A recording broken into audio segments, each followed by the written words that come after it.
All right, everyone. So welcome to the pitch presentation workshop, Mastering the Art of Pitching.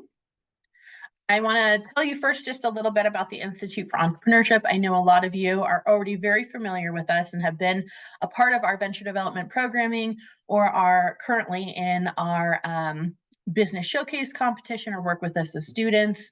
The big piece of what we do here at the Institute is we provide free education, resources, mentorship, learning, and mindset development for entrepreneurs. And we do this because we believe that accessibility is a huge piece to the early stage entrepreneurial process. So, when communities are empowered to remove barriers, innovative ideas flourish. And so this is really an ethos that we live by. And so you'll see that a lot of our programming is just free resources for our community members, whether they be students, faculty, staff, alumni, or our local Colorado community. We have a really fantastic big team of entrepreneurial-minded individuals. Many of us have had our own entrepreneurial endeavors. So if at any time you want to get connected with anyone on our team, please reach out. We're all a bunch of fantastically friendly people that just want to help and make sure that you have what you need to be successful in life. So at any time that you want to get connected with any of these team members, please just ping us. I want to take a quick before I introduce myself in detail, introduce some of my team. Aubrey is with me here today. She is our marketing and student engagement coordinator here at the university and for the Institute for Entrepreneurship. And I'd love for her to say a little bit about herself and her journey as an entrepreneur. Yeah, thanks, Rachel. Hi, everyone. Super excited to be here. I graduated from CSU back in 2020. Actually studied psychology, but I'm an artist at heart and wanted to learn how I could maybe make that into a living. So got involved with a lot of our entrepreneurial programming within I4E and truly just changed the trajectory of my undergrad career. And so what I'm still passionate about, what I'm still pursuing, doing children's books and things like that. So grateful to be surrounded by an awesome team. With incredibly supportive individuals. And I love giving back to students who are in very similar situations to what I was in as a student. So excited to work with all of you who are students and continue to work with several of our community members who are on this call too. So thanks again, Rachel, and excited to be here. Wonderful. Thank you so much. And a little bit about myself. So I'm the assistant director for the Institute for Entrepreneurship here at CSU. I am also an entrepreneur myself. That is my my background. I came from corporate America, was really passionate about what I was really excited about the work that I was doing, but not passionate about the space I was in. I then went back, got my global MBA from George Washington University and started my first venture. You can see me here in the little farm field. It was a farm to table kind of concept for soups that turned into farm share programs in and around the Washington, D.C. area. From there, I moved to Colorado and expanded my entrepreneurial horizons, started 2 new ventures, worked for a local tech incubator, have been in the Colorado startup scene for over a decade now. And just a couple years ago, my husband and I started our 4th venture, which we successfully sold last November. So that was Robert's Oilfield Services. And so again, a really great experience in a quick company turnaround and exit. So a lot of entrepreneurial experience. I've been there, done it, everything from local boutique marketing consulting firms to large scale blockchain consulting, global companies, and have a lot of experience in this space and have had a lot of experience as a Colorado entrepreneur. So again, if anyone has any specific questions, please let me know. I have a lot of resources. I know a lot of people that I'm happy to connect with. Okay, with that, let's get into it, guys. So today we're going to talk about different tools, tactics, and tips that you can do to become really great presenters. And there's a lot to this. So I'm going to throw a lot of information at you here today, but please try not to feel too overwhelmed with it. We'll send out a PDF of these slides afterwards, as well as a recording of this. So if you feel don't feel stressed to miss anything, we're going to provide it all to you. And then again, we'll also have open office hours following this. So if you want to help tailoring that presentation, you can reach out via that vehicle. So one of the biggest things that we want to think about when we start thinking about how we're going to present and how we're going to pitch our businesses specifically is the concept of storytelling. So I want you guys to think about stories that have really resonated with you, or that make, that have really left an impression on you. Even children's stories, right? I think is a great example of this. So when you think about a really good story, what does it do? And feel free to shout things out right now. What is a really good story to you? What does it elicit in you? Any suggestions? That there's a hook That or there's a hook. something Love that draws you in emotionally. Absolutely. Absolutely. If we have things in the chat, Aubrey, can you just shout them out for me? Yeah, Sarah Lawrence said makes you feel something. Love that. Yeah. There's an emotional tie in there, right? And if you think structurally about a story, right, there's a beginning, a middle, and an end. And if you've ever had those kind of cliffhangers, right, I think we see them a lot of times in how we storyboard TV nowadays. You don't want a cliffhanger, right? It doesn't feel as good, right? You want that conclusion, that coming home feeling to the narrative that you're building, right? So I want you to think about these stories as we go through the next bit of content here. The storytelling is really that craft of being a really good storyteller. And I want you also to think about the narration of this, right? So think about people that you have heard speak, or family members, friends that are really good storytellers, that they tell you about something that's going on in their life, and you're just like, wow, I was riveted, right? Like, that was such a fascinating, or that was really compelling story, and the way that you said it. And so I want you to think about those kind of inferences, and what worked well, what resonated with you, and then what didn't work well, right? When we think about crafting compelling stories, I want you to start with these three things. So first and foremost, knowing your audience is going to be so critical for telling a compelling story. And the reason for that is because your audience matters. Depending on who's in the room, it can change what they want to hear and how they want to hear it, right? And we're going to talk a little bit more about this later on in the section in more detail.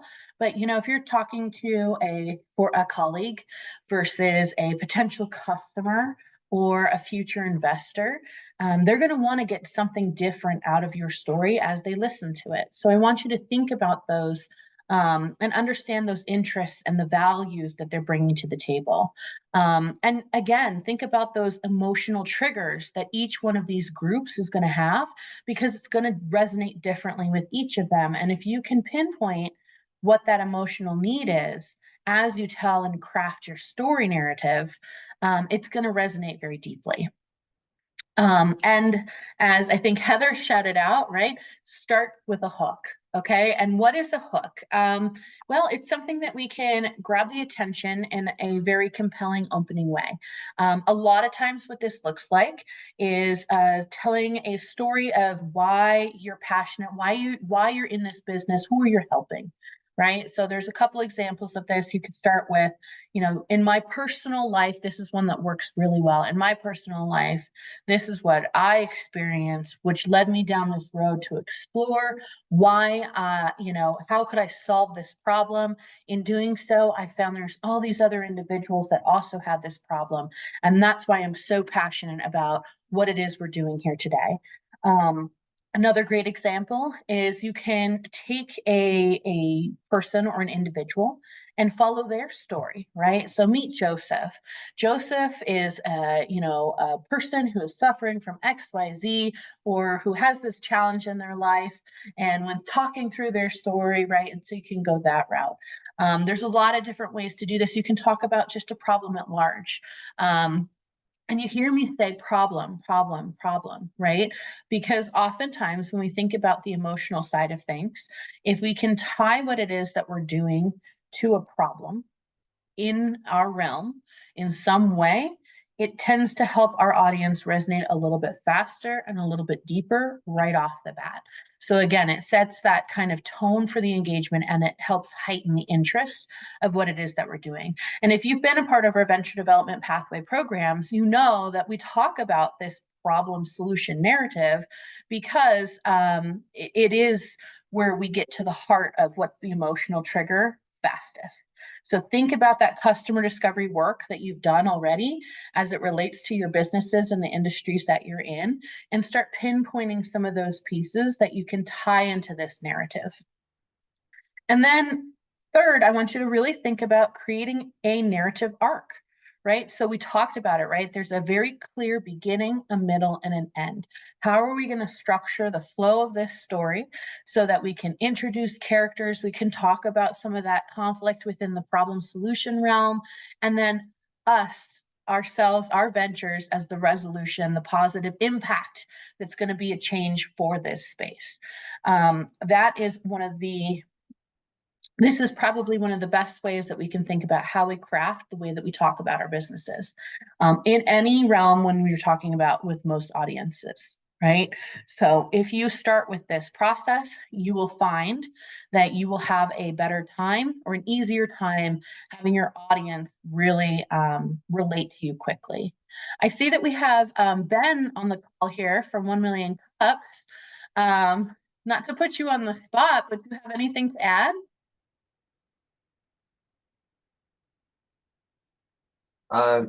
No, so that's a great start. I was gonna throw I'll throw the resource in the chat for everyone, but it's a great start, Rachel. Thank you. Yeah, thank you. And Ben, would you mind introducing yourself real quick? Sure. I'm Ben Barra. I'm the lead organizer of 1 Million Cups NoCo. I'm a corporate refugee as well, and have spent the last about 6 years or so trying to help build the Northern Colorado entrepreneurship ecosystem and community. So every Wednesday morning at 9 a.m., you can find 1 Million Cups in the Venture Lounge in Rockwell Hall North.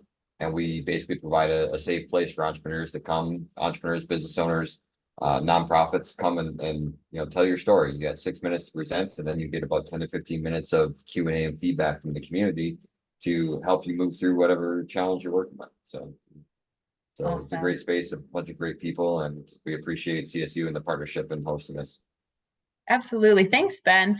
I just have so much love for 1 Million Cups. When I started my marketing consulting business, my second company, but first here in Colorado, I actually presented at a 1 Million Cups in Denver, and that's how I got my first client. And then from there, as I went to expand my business, I went to a 1 Million Cups in Colorado Springs. That's how I got my first out of kind of county clientele. And then how I actually expanded out of the state lines was I presented at a 1 Million Cups in Boston.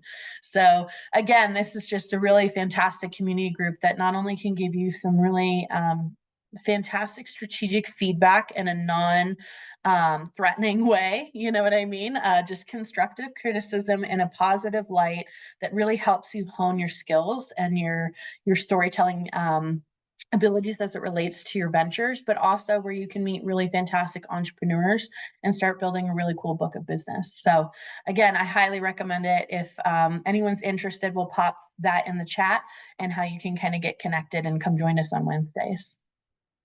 Okay, so now that we've talked about crafting with compelling stories, let's start talking about how do we connect through emotions? Because that's something that I've kept saying a couple times now is, what does this look like, right? So connecting through emotion, if we think about the way that people buy into things, whether it's physically actually purchasing something, spending their hard-earned cash to buy something, or just buying into an idea in general, we do this through emotions, right? It's a human nature thing.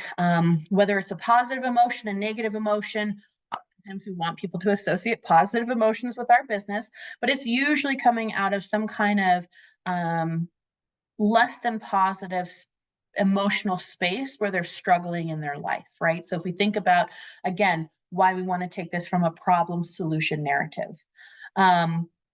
So how do we elicit those emotions as we tell our stories, and how do we connect through emotions?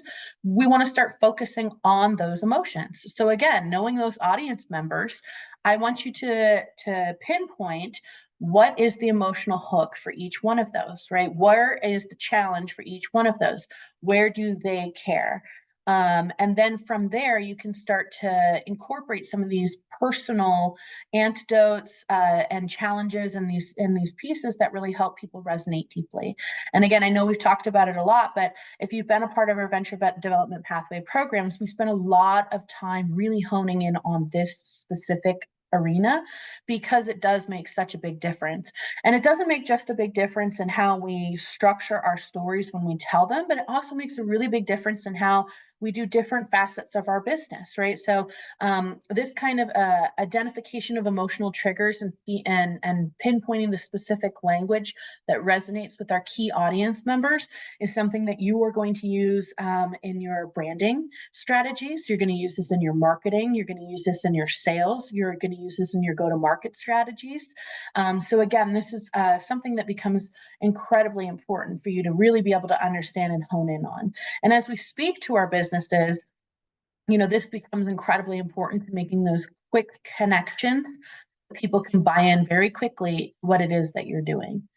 We can also use different mediums like using vivid imagery. So you can either, paint a picture, either physically on your slides, have visuals there, but you can also paint this vivid picture with the story that you tell using the descriptive language, right? So if you think about, again, I asked you to think about stories that have really impacted you, that you remember, that have left a stamp on your heart, if you will, right? I want you to think about, how was that described? Why did that have such an impact for you? What was that emotional tie-in? And then think about that as you work with creating your story arc, and then again tying in those emotional cues that are going to be critical from the audience perspective. Another great thing here is you can engage the senses to bring a story to life, right? So again, using a lot of visual mediums. Some people will use auditorial options, video options within what it is they're doing and how they're presenting. Again, I think those can be extremely valuable, but I urge you to be careful with them because you don't want them to detract from the story that you're telling. You want people to hear you and how you're presenting, and not necessarily have a competition for attention. And another third great thing I want you to think about in the ways that you connect emotionally with your audience is to show that authenticity, right? So we talked about different ways you can tell your story, sharing genuine experiences and oftentimes your own personal experiences. While it may be uncomfortable, that is some of the best ways that you can connect with an audience very quickly, because people will feel that raw emotion with your personal story and your personal narrative more oftentimes quicker and deeper than if you're trying to tell someone else's story. And if you think about it, because it's so personal to us, and you can sometimes hear the passion come through when someone talks about what it is that they're doing and why they're so excited about the space and why it matters to them. And that feeling, that vibe can become infectious. And it not only does that, but it also builds a lot of trust and credibility with your audience. Automatically, I feel better learning about this space because I know how passionate and how much work and how much energy, it's infectious, right? So again, think about that as you craft these stories. And not everyone has a personal connection necessarily to what it is that they're doing, but you all have a reason for being passionate about this space. So think about what got you in here in the beginning? What got you to this point in the beginning? What sold you on this idea, on this vision, on this mission? Why, right? And start there as the place where you can start to really think about, why does it make sense for you? Okay. Any questions on this, or anything from our mates Ben and Aubrey that you want to add in before we move into maximizing impact and action? Awesome. I'll just say that I love the comment of using imagery. A lot of pitfalls early on in people's presentations will put way too many words on your slides. So take advantage of the images and make sure that you're articulating what you want to say, and don't expect your audience to read it, because if they're reading your slides, they're not listening to you. If they're not listening to you, you're not going to make that emotional connection. Wholeheartedly agree. I think that is so So valuable, and even these slides here, I'll point out, I think there's a lot of words on these slides, but this is educational information that I want to be able to send to you guys afterwards. So even outside of this conversation we're having today, you can look at these and they'll make sense to you in a presentation about your businesses. That's not the goal, right? The goal is to hear your story. So thanks, Ben. That is such valuable information. Rachel, Yes, please. I just made a note about how your slide presentation, how each slide has consistent CSU branding with your Yes. colors and down at the bottom. And it just made me wonder, is that something that when we're putting together our slide, pitch deck, if we're able to have each slide have some sort of, branding framing that's consistent? Yeah, I highly recommend that. And we're going to get into presentation aesthetics here in the next section, but I'll happily talk about that right now. I think it's so valuable to have a brand alignment with what it is that you're doing, right? So if your logo is green, like CSU, right? You'll see there's a lot of green tie-ins with this. We put our logo in the corner. I want you to know who is providing this information, right? You can see even in my speaker background, I have our CSU logo, right? So again, I think that is a very valuable thing to bring to your presentations. And again, just make sure that it's authentic and it's not overpowering. Subtlety, I think, in this space goes a long way in making a lasting impression. Question from Colin? Yes, please.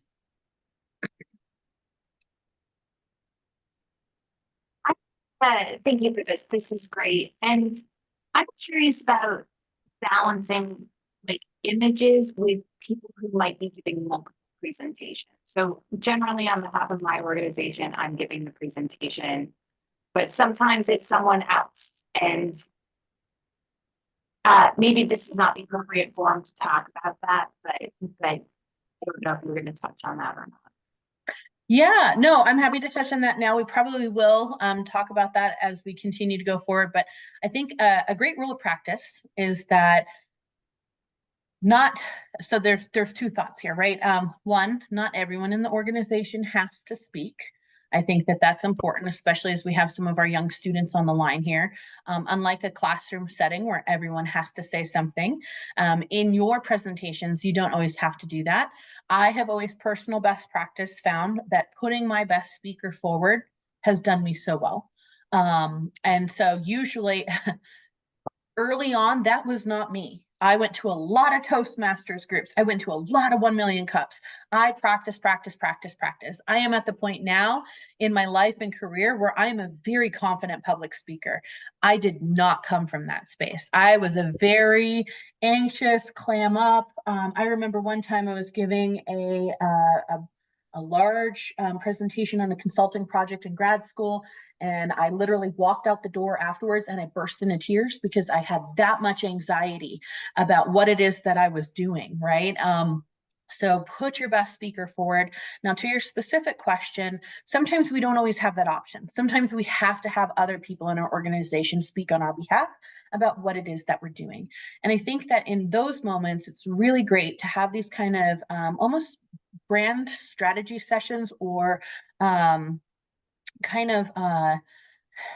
we call them design sprints in our office, but it's basically what we do is we come together as a team and we talk about who it is that we are, why we're passionate about this space, are we aligned in these goals of mission, and what matters the most as we talk about this to our audiences.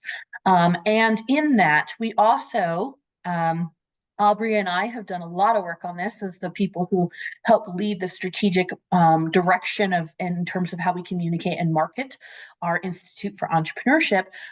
We have spent a lot of time putting together our own brand package, our branding kit. So here's the colors we want to utilize. Here's the tone of voice we want to speak in. Here's the 4 words that encompass who we are and how we operate. Everyone in our organization knows our ethos of accessibility, and inclusivity.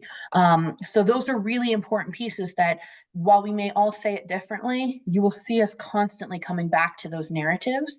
So I think that having that kind of almost kumbaya session of who we are, why it matters, and how we're coming together and how we're going to communicate this out is so important when you have different groups within your organization presenting differently on the same subject matter. And then again, have them present to them multiple times, have them present to you multiple times, right? So that way you have this kind of rapport of, hey, I love the way you presented that. It's different than what I've done. That's okay. Here's a couple things I really want you to make sure that you don't forget when we talk about these specific areas. It's really critical that we remember to say X, Y, Z. And you can say that however you want because we're different people and we have different communication styles, but this specific area needs to be imparted to the people that we're talking to. And so I think that can help in a lot of spaces. Allison, do you want to go ahead?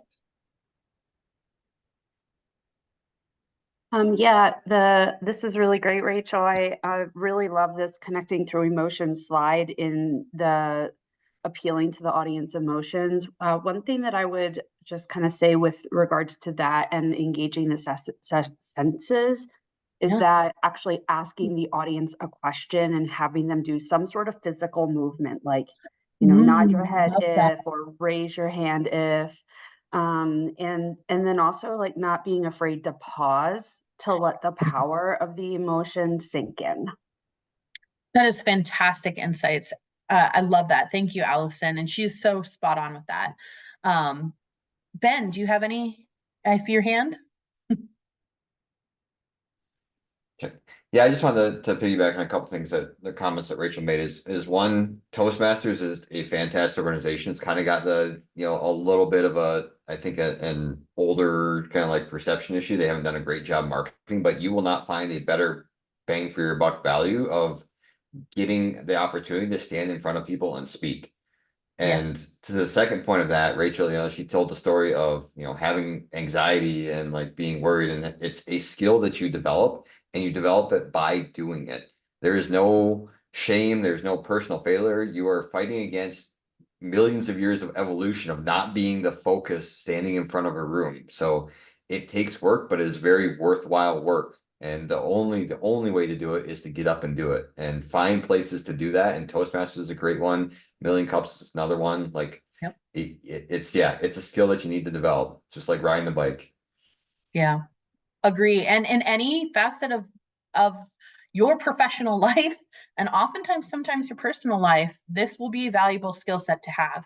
Whether you are a corporate, a nonprofit, a small business, an early stage entrepreneur, a later stage entrepreneur, an investor, you name it, you're going to need to have this skill set. So do what you need to do in your life to try to start honing some of those, honing those skills and practicing them regularly.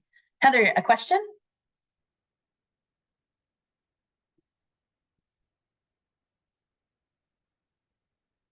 Sorry, I was trying to unmute and it clicked you guys away. Yeah, I was just going to actually add on to the Toastmasters group. There's a lot of local chapters here in Fort Collins, but there's one at CSU.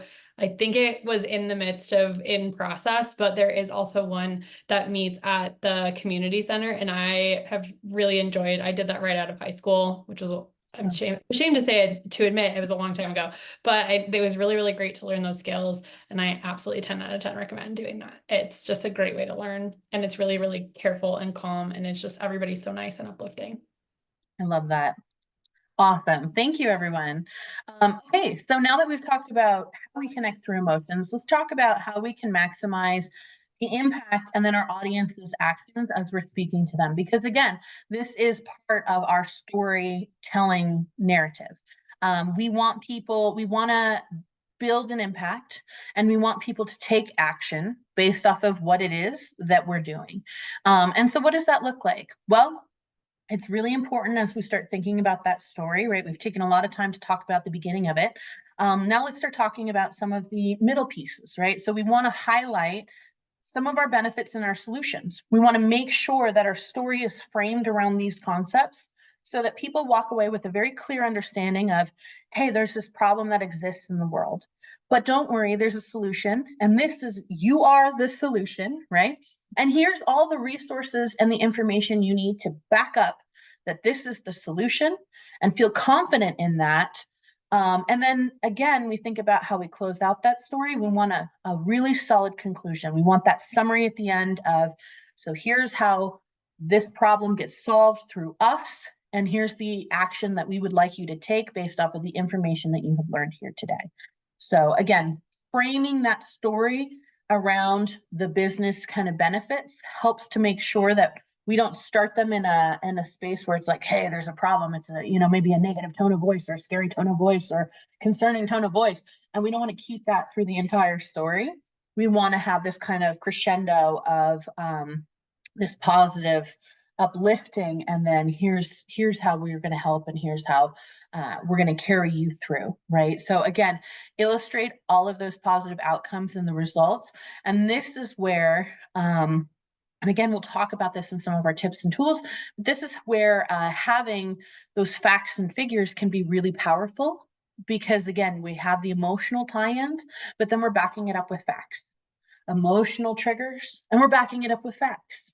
Emotional impacts, and we're backing it up with facts, right? So again, we're leading people through this story while at the same time validating as well as getting them excited and triggering them emotionally, if you will. And then we want to make sure that, again, this can be very tricky, which is why practice becomes so important. You want to make sure that you're also keeping this concise. You want to make sure that this is a very put together, well polished, well told story.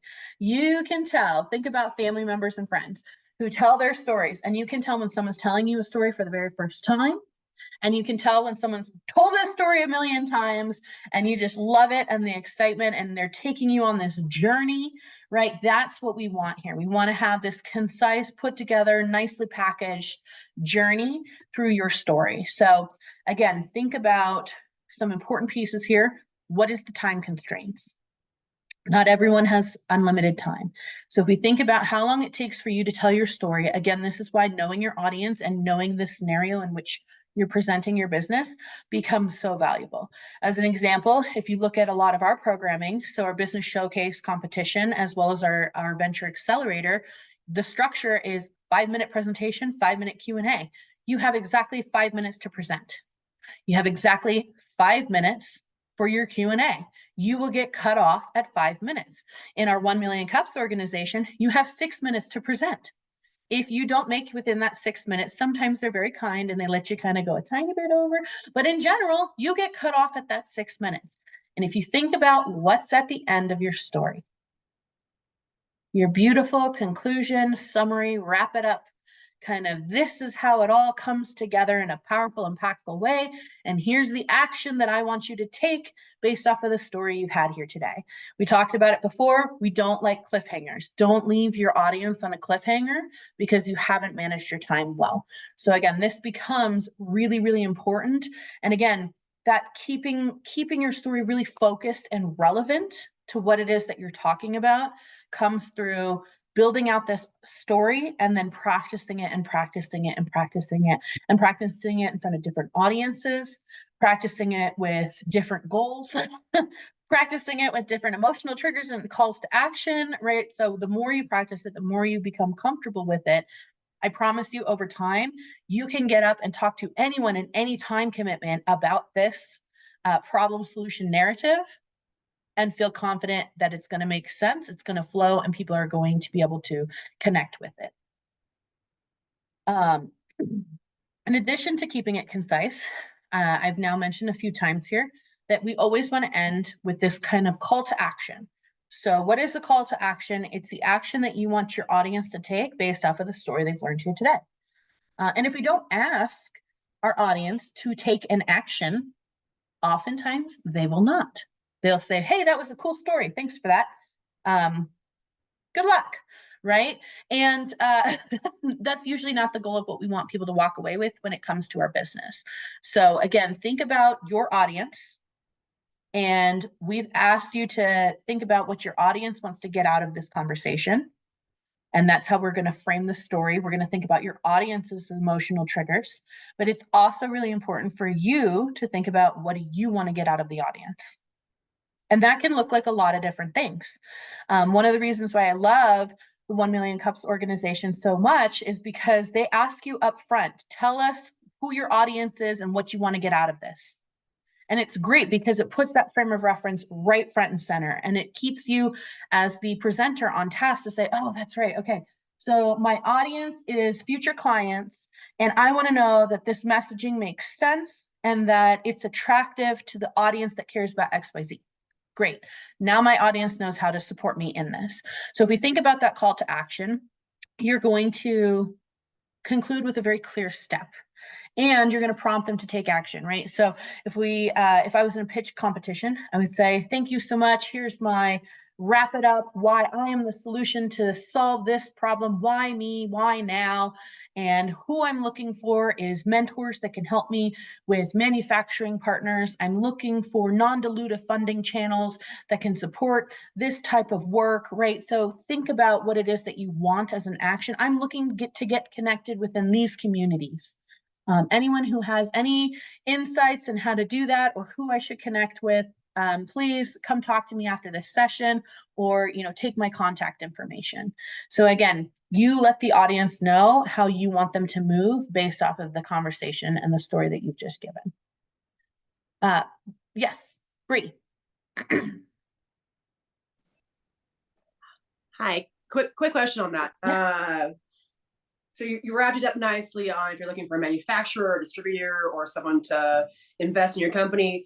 But if your end goal is to sell products, which I imagine it is for a few of us, how is that different than this of what you're saying to call to action? Like, I want you to buy my product is really what it comes down to. You can't tell them that. So how does that wrap into this? Why can't you tell them that? Because it's rude. You can. I think there's different clever ways to do it, right? But if you're Okay. in a setting where you're saying, hey, I'm looking to grow my book of business. I am looking for customers that care about X, Y, Z in this space, community in the Fort Collins region. If you have friends or family that care about, healthcare and how this affects look for us at Lucky's Market, look for us in this space. Come talk to me afterwards. I'd love to get connected. Right. There's ways to authentically do it without saying and buy now, right? Like, and I know you have seen a lot of these examples over the years. I'd love your insight. Okay, great. That's very helpful. Thank you. I can reframe that in my mind. I appreciate it. Thanks. Yeah, and I just want to comment on the concise, and it's really a lot of spaces where you will do presentations have these time limits, and it's really to force you to clarify your thoughts and to be able to articulate them in a structured manner. And there's a Woodrow Wilson quote, and well, it depends, quotes are variable, but right, he says if I'm to speak for 10 minutes, I need a week for preparation. If 15 minutes, 3 days. If half an hour, 2 days. If an hour, I'm ready now. The idea being the smaller your time window is that you have to communicate your ideas, the more preparation you have to do. So to Rachel's point, run it through, 5 times, 10 times, 100 times, however many times it takes to get comfortable. You really need to challenge yourself to condense and clarify your ideas to make sure that you're communicating what you need to communicate in whatever that window is available, especially when you start getting into the arena if you're doing fundraising. You will have a very finite amount of time with investors to communicate your idea and make it clear what you're looking for. Absolutely. And again, when you get into that arena, they're very cutthroat about it. You have exactly this amount of time, make your case, and if you can't make it, good luck, right? So again, the more that you can do to hone this ahead of time, the better time you're going to have. Okay, so there's a few little techniques that can be really helpful. This is going to kind of get into a little bit of the nitty-gritty here of some of the things you can do. So some of the techniques that you can do for your storytelling, Again, we talked about it. Make it personal, make it relatable, make it real. Again, be entertaining in whatever capacity that looks like, but also relevant. So a lot of times, we have some ventures a couple of years ago, they had a business, a nonprofit that was solving human trafficking issues. And they said, well, I don't know how to be entertaining in that. What we're talking about is very intense, very emotionally triggering and oftentimes negative, upset vibes. So how am I supposed to be this, charismatic, vivacious person? There's ways that you can still elicit those emotions and be a powerful speaker while talking about serious subject matter. And so again, it doesn't necessarily mean be entertaining, get up here and, hey, it can be, hey, there's real problems in the world and we're here to solve them, right? So again, think about that, have that sense of purpose, but be relevant to and authentic to what it is you're speaking on. We talked about it, balance those narratives with facts. Again, that helps validate as you go. Follow that beginning, middle, end kind of loose outline. Those emotional responses are going to be really critical. I want to touch really quickly on the use of metaphors, only because I think that can be a great way to do things. However, I say that with a big asterisk because not everyone understands every metaphor. They don't. It doesn't always resonate. And my husband and I, we come from, I'm an East Coast girl. He's a Northern Wyoming boy. And some of the things that he says, I'm like, what? And he's like, you've never heard this saying? Come on, right? And I'm like, I have never in my life heard that, right? So again, think about who your audience is and make sure that they're understandable and relatable if you're going to use them. And then creating conflict and suspense can be another great way to do it. But again, if that is not your style, again, big asterisk, it can be very inauthentic and it can come off very awkward. Creating conflict and suspense is not something that I am necessarily the best at. So I don't tend to put that necessarily into my structure of how I tell stories all the time, because unless it's authentically there, it comes off as awkward, right? And so that's the last thing we want, is to have these kind of awkward moments where people are like, whoa, you had me, and then it got a little weird there. So just think about that as you're telling it. And you'll know as you tell your story and you work with people and people listen to you, and you can get that feedback if it's hitting home or not. And then again, really practice that delivery, not just in what you're saying, but how you're saying it. Okay, some quick tips. So again, short and concise. I love this slide just because in my everyday life, I am the ADHD storytelling person. If you talk to me personally, I will go off on so many tangents, and we're lucky if we come back around. In my professional life, I have learned how to be very concise and clear and to follow my narrative and to build an arc, right? So I think that's important. And again, don't be that ADHD storytelling in your professional space. Keep that for friends and family who know you really well. But again, when we're talking about this arena of presenting your ventures, presenting your businesses, you want to make sure it's a very structured approach. Use that multimedia to help build those emotional triggers. Use that time wisely. And then a big piece of this slide is watch that body language. Okay. So as you're telling your story, I'm someone who I talk with my hands a lot, right? Be careful on what you're doing with your body language, because body language matters. If you get up there and you're nervous and you're doing this, I used to do something like this where I would sway back and forth, where I'd kind of go like this with my shoulders and I kind of rock back and forth. I didn't know I was doing it, but I watched myself on video enough times to say, oh my gosh, what am I doing? I'm like rocking around that stage and I look very nervous. I'm coming off very nervous. And when you have that body language will be interpreted by the audience, they'll feel it, they'll adopt it too. So if I come in with a nervous energy, I guarantee you your audience is going to start having a nervous energy. It's human nature. We adopt what we're seeing and we feed off of each other. If you come in with a very confident, positive energy, whether you feel it or not, I guarantee you your audience is going to feel that calm, positive energy. So again, watching that body language is really important. And we'll talk about it in the Q&A, but watch your body language if you're not the speaker as well. So I can't tell you how many times I have seen a team get up to present, and we have a main speaker, and then we have our other team members there waiting, and they're like looking up at the sky. They're kind of like do do do do. They're moving around. They're kind of like, oh Lord, up here waiting for my turn, right? That person has become so distracting for the audience. I promise you, the audience is watching that person like, wow, they really don't want to be here, or wow, they're really confused, or what are they looking at over there, right? So, so really, everyone's body language in this space matters. If you're going up as a team, it matters. If you're up there for Q&A, so oftentimes what I'll see is a main speaker, and then when it comes time for Q&A, the rest of the team will join the main speaker, and we'll have multiple people handling the Q&A process. If you're not speaking, you need to be up there and thinking, I'm a professional on camera. I am on lens. I need to be in a zone where I am, my body language is showing that I am attentive, I am positive, I am here, and I'm ready. And so just, again, think about that as you're coming with the team. And then the last little bit here, as you're telling your story, I am always a fan of not having cards as a crutch.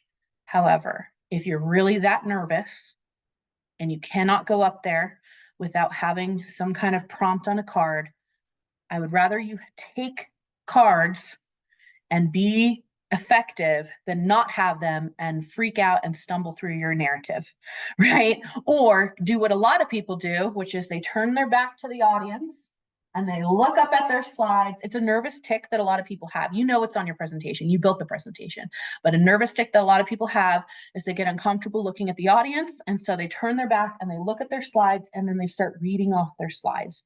That is never what you want to do. That's never a good look. It shows the audience, one, think of us like the king and queen, right? You don't turn your back to the king or queen, right? Like, don't turn your back to the audience.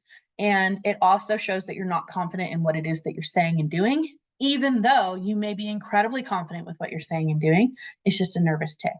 Ben, please. Yeah, those are great points. And two things there, two thoughts on that. One, if you're not familiar with it, get very comfortable using the like presenter mode in whatever, if you're using Google Slides, if you're using PowerPoint, like learn how to take advantage of presenter mode and the notes that you can give yourself on your screen. So that allows you to keep your focus forward and have your laptop or whatever device you're using, so that you can see, side by side, not only your slides that are in front of you or behind you, but also you can make notes and have those notes available. So you can, don't have word for word what you're going to read, but give yourself anchor points that are going to refresh your memory and say like, yeah, these are the 3 key things I need to talk about on the slide. Yep. And then the second thing is like, no one knows what you're going to say. So if you mess it up, if you lose your cadence, like, again, give yourself those anchor points to come back to, and don't ever feel like you need to articulate an apology or, like, we as the audience are looking to you as the expert of what you're talking about. So don't ever give us a reason to doubt that you are totally in control the entire time. Yes. I love that. That is so true. And I'll add on to that too, right? So if you think about it, you're the leading star and your slides are your backup dancers, right? So you're Beyonce and your slides are your backup dancers, right? They're there to aid you. They're there to reinforce what it is you're saying and how you're saying it. They're not meant to be the main leading star. So when you fall in that habit where you turn around and you start reading off of them and you look off of them, you've now made them the leading star. And we'll talk about it in the presentation aesthetics as well, but that's also what happens when you put too many words on a slide. I am now, as an audience member, my attention can only go so many directions at once. I am either going to listen to you as the speaker, or I'm going to read your slides. It is, again, human nature. I cannot do both effectively at the same time. So if I have to pick one, oftentimes people will go and they'll read the slides rather than listen to you as your narrative. So again, think about that as your slides or your backup. And then I love Ben's point of, use that that section in your notes on your slides when you're in presenter mode. And with that, I will also note, and we have different rules of thought on this, but my personal preference, I prefer not to script myself. And there's many, many, many research logistical reasons why I choose not to script myself. First and foremost is because what happens when you script yourself and you accidentally go off script? Your brain shorts. It short circuits, you blank and you go, oh my gosh, what's my line? What's my line? What's my line? Right? And it becomes a nervous energy. We don't know that you've just messed up your script. No one here knows what the script is, just you, right? But it becomes this very stressful space where it leads to a domino effect. And so what I prefer to do instead is I'll have a couple bullet points if I need that reminder. Put in my presenter mode, I'll have a couple bullet points of the key important things I want to make sure that I talk about on that side. And they're not going to be sentences, they're not going to be paragraphs. It's going to be like 3 or 4 words that is going to trigger my mind to say, oh yeah, don't forget to tell them about not scripting yourself. Oh yeah, remember to tell them that facts and figures matter. Oh yeah, remember, keep the focus on the presenter, not the slides, right? So again, this matters. And so again, if you're someone who needs to script yourself because you're early in this process and that's how uncomfortable you are, okay. But I urge you, as you continue to go down this process and you continue to hone your skills and practice, to move yourself out of that, because long term, it will do you a disservice, I promise. Allison, please. Yeah, I don't know if you're going to get to this in your presentation, but what I love about everything you're teaching is that all of this is just the lead into the sales conversation. Because all of these things that you're doing in your pitch, hopefully you're doing it so that you can get into an actual sales conversation, right? Where you're going to be doing all of these things. And people often feel like they don't want to practice or role play their sales conversations. And a lot of times I'll tell people, go ahead and script it, but then you're going to need to learn the art of it. Right. The script can get your brain out of the, I don't know what I'm going to say. I don't know how to do that. And then practice it with the flourish of whatever it is that is going to emotionally connect, because that's really where sales come from, right? Yes. Is from that. So I love that all of this is exactly what you need to do to be really good and effective when you get into that sales conversation. Absolutely. And Allison, would you mind? Allison is one of our mentors here at the Institute for Entrepreneurship. She's also a fantastic entrepreneur and my kind of go-to guru for selling and soulful selling, which I'll let you talk about. But would you please introduce yourself quickly? Yeah, my name's Allison Profit and my business is Profit Coach. And as Rachel said, I really love to help people learn how to have really authentic sales conversations. And that actually stems from 4 failed attempts of my own in business. And then I got a sales job at Constant Contact, where I learned how to have a really solid sales conversation. And I took that and combined it with my background in HR and how to talk to people in lots of different industries at lots of different levels to integrate into how to really have good sales conversations. And it's not just all of these skills, but there is a lot of that energetic pieces to what you have to be working on to have a really great sales conversation. If you're really nervous and you get to that part where you're like, oh, I'm supposed to ask for the sale here, but that's rude. They're going to feel that energy, even if your words don't convey that you feel like it's rude. So there's a lot of really fun things with like combining the skills and the energy and mindset of being a really solid salesperson. Love that. Thank you so much, Allison. And I think what you said is spot on, right? So these presentations are the front door. This is how you introduce yourself. This is how, and again, all of the pieces we've talked about, those call to actions, all of this, right? It's leading to a bigger goal. And so think about this as your first introduction, your first entry point to make those secondary conversations that much easier, that much more meaningful, that much more aligned. And again, to Bree's conversation, a question earlier, this is how you feel like you're not that cheesy car salesman or that inappropriate person who's like, okay, now buy now, right? But wait, there's more. Of course, that feels inauthentic, right? So if you have questions about how you can kind of get into this next, I could reach out, and I think that there's Allison is a great person to connect with and to kind of figure out how you can do that authentically. Okay, so a few other things here just before we move on. If you get stuck. No one in the audience knows that you just got stuck. No one knows that you're having an internal crisis of panic, saying, oh my gosh, I don't remember what comes next. Just move on. Take a deep breath, stop, pause, and carry on. Okay. That is going to be much less distracting and obvious than you going, wait, hold on. Hang on, wait, there's something I forgot. Like we can feel it now. Everyone's on that energy with you. Instead, deep breath. You can take pauses. Pausing is good. It gives everyone's mind a chance to catch up to what it is you've been saying.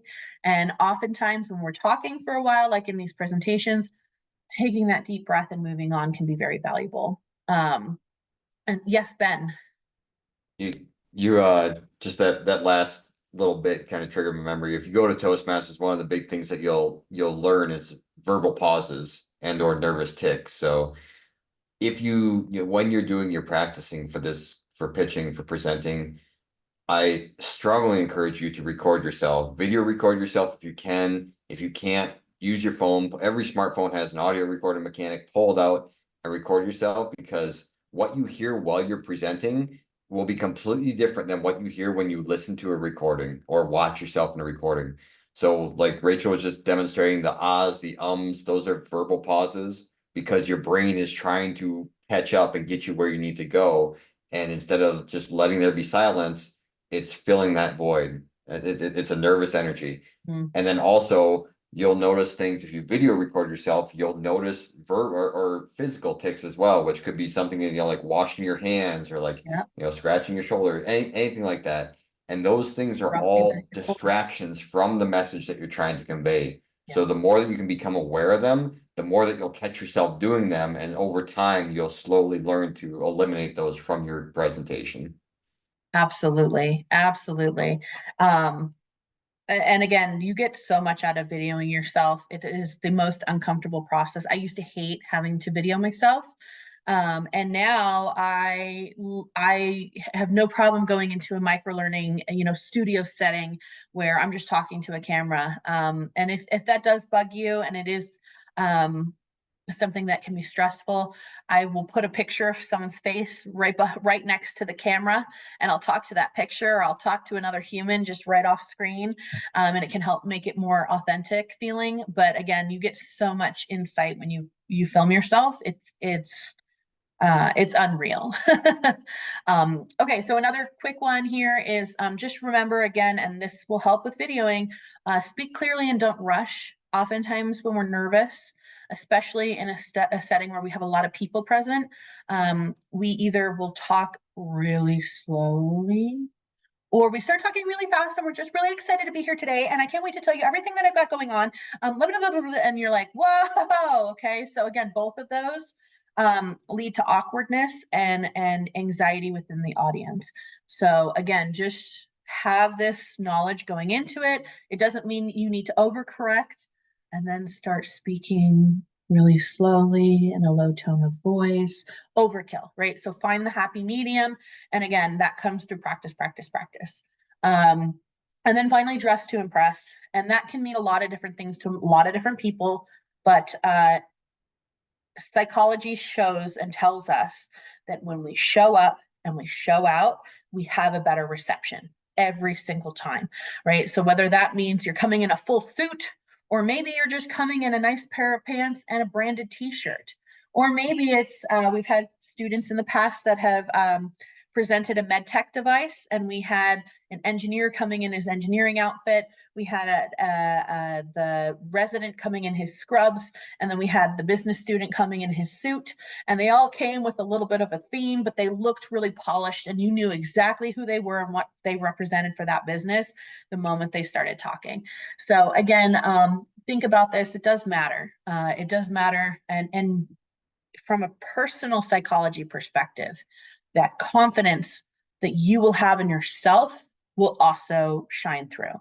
So again, if you're nervous, dress nice, make yourself feel a little better, show up in a way that makes you feel really confident, even if inside you don't feel super confident. And then again, finally, that practice becomes so critical. Time yourself, video yourself. One thing that I used to do as an entrepreneur is I would go to my local coffee shops and I would ask people in the line ready to get their coffee, hey, do you have 5 minutes? I'm practicing for this big presentation. It's a 5-minute presentation. Do you mind if I present to you? I will pay for your coffee. Is it okay? Do you have time that I could present to you for 5 minutes and then just get your feedback? All I want you to tell me is, does it make sense? And, how was I as a presenter? And half the time people would say, I'm sorry, I really don't have time for this. The other half the time people are like, yeah, sure, I get 10 minutes. I'll sit and listen to you for free coffee. And it gave me so much insight, because oftentimes the people that you're presenting to, they're not coming from the same knowledge-based background that you are in your business and your ideas and what it is that you've built and what you're doing and what you're passionate about. So in order to make this make sense for anyone that you're communicating with, that is so critical, to have just anyone listen and tell you, does this make sense? Yes, Ben. I love that you just like can randomly select individuals to do that. And the one comment I want to make that is that when you're in a room presenting, no one is there rooting for you to fail. Like everyone, if it's one MC, if it's Toastmasters, if you're in a presentation with a potential investor, like they want you to succeed. They're excited for you to be there. No one goes to these spaces or invites you to come present to them and thinks, man, I want to watch this person fall on their face. Like everyone is rooting for you when you're presenting. So just keep that in mind. I know, again, it's lizard brain, it's scary, but like everyone's rooting for you to do well. Absolutely, wholeheartedly. And I think that does become so it's so hard. It's so easy to forget that when we're that nervous and we have, that much high stakes in the environments that we're presenting in. But again, you're there for a reason. People picked you to be there for a reason. So just remember that you've got a lot of champions in the room. Okay, so now we're going to dive into presentation aesthetics. We're just going to look through a couple different slides. We're going to nitpick some areas. I think this can be, again, if we think about these as our backup answers, if you will, and we're the star, this can make a big difference in how we formulate what it is that we're doing. So again, you'll see on both of these two slides here, these are common mistakes. They're both saying the same exact thing. One of them is easier to read. One of them is going to take a lot of time and is going to take away from what it is that I'm saying. So the common mistakes that you have, avoiding eye contact, make eye contact with judges. If you're in a competition setting, it is just as important for you to make contact with your judges as it is the audience. Don't just make contact with the one person you feel like matters. Everyone in that room matters. Make contact with multiple people. You want to make sure that you're speaking very clearly and coherently. From the presentation aesthetics perspective, you don't want to have too much text on your slides. You want to make sure that you don't use too many colors, and you want to use images. Don't necessarily use images as backgrounds. We'll talk about that here in the next slide.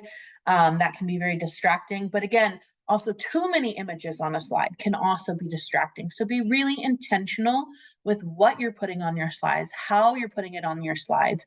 And again, be very critical, creative eye in terms of how you're presenting the visual nature of what you're doing as a backup. If at any point it becomes too much white noise in the background, people are going to focus on that, then they are going to focus on you. And we don't want that to happen. And again, through practicing with others is how you're going to hone in on the visual nature of your slides being effective or distracting. So again, here's an example of using images as backgrounds. I think we can all see on the left side, it's extremely difficult to see what's going on here. I can't read it. I'm not exactly sure what's going on. On the right-hand side, you can see two examples of if you really wanted to use those images, they felt really important to you, how you can incorporate those. So again, you want to make sure that you don't have too much that distracts from what it is that you're saying. You want to make sure that you have a clean and concise way that you're presenting the text on the slides. You don't want it to look too messy, and you don't want to have this very high contrast. This one on the bottom, even the bottom right-hand quadrant, I don't even like that one still. But that's my personal style. But I don't even like that one. I think it is still a little too messy for me personally. Rachel, can I add something real quick? Yes, please.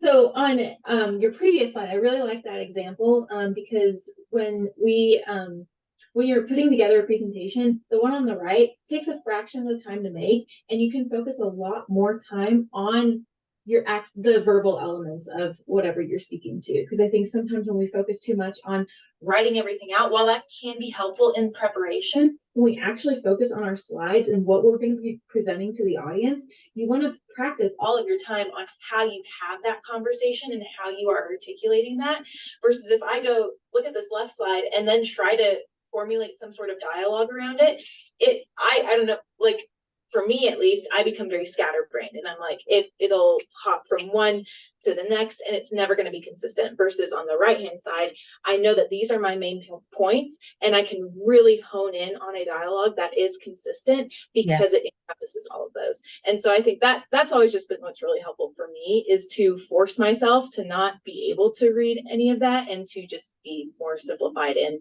how I approach that. So really like that layout. Awesome. Thank you, Aubrey. Yeah. And I think, you make a really great point, which is this is about having a narrative that flows, that makes sense, that takes people on a journey. And so the left one, I don't feel like really brings me on a journey, whereas the right one with the limited text, I can keep that consistent flow of dialogue and be very authentic to what it is that I'm saying and every time that I present. Okay, so then quickly, use of color. Again, color becomes very important. I am more of a fan of having more crisp slides with pops of color. That is my personal preference. Everyone has a personal preference. But again, the color choices you use matter. And I'll show you 2 examples of real submissions I've had in the past. That really got crazy with this color. And you can see here on the left-hand side, right? It's a bright color. It kind of hurts your eyes a little bit. It's too much. I can't understand the title. It's difficult to read. And if at any point in time your audience is squinting and they're like, "I'm sorry, what does that say? What is going on here?"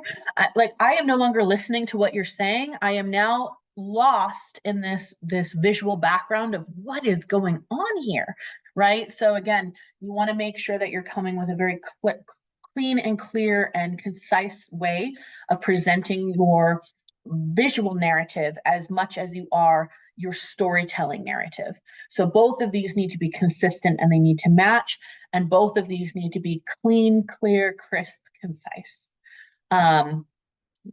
So again, use color if it makes sense for you, but be careful with how you use your color and be very intentional with how you use your color.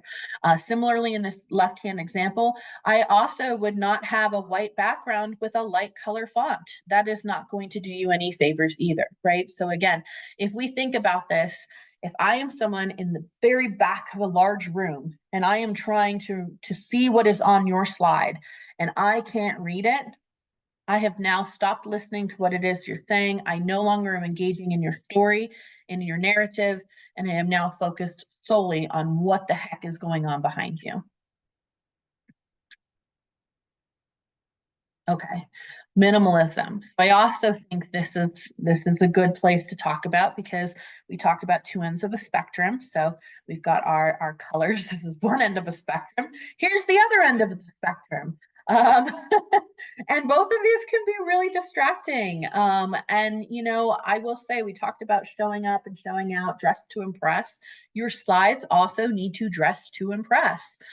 Putting something together on the left-hand side, I used to help manage a venture fund locally in Denver, and I can't tell you how many really amazing scientists and engineers would come in with the coolest product that I have ever seen on a market.